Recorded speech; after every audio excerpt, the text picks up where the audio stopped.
မွေနဲ့တက်တက်မယ်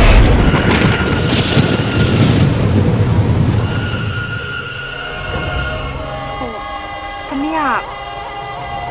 ဘာကလေးတွေနဲ့ပေးထားလို့လဲသမီးပေးတဲ့ကလေးကတော့သမီးလူပြေရောက်ရင်အိမ်တော်မပြုတ်ပါဘူး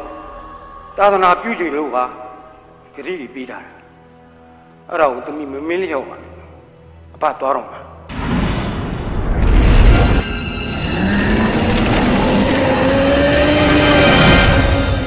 ဝါဗမာလဲမူရ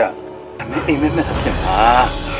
ဒါမလို့အိတ်ခန်လေးကိုစိတ်ဆွဲလန်းနေမထားပါနဲ့လို့ငါအတန်တန်ပြောတာပေါ့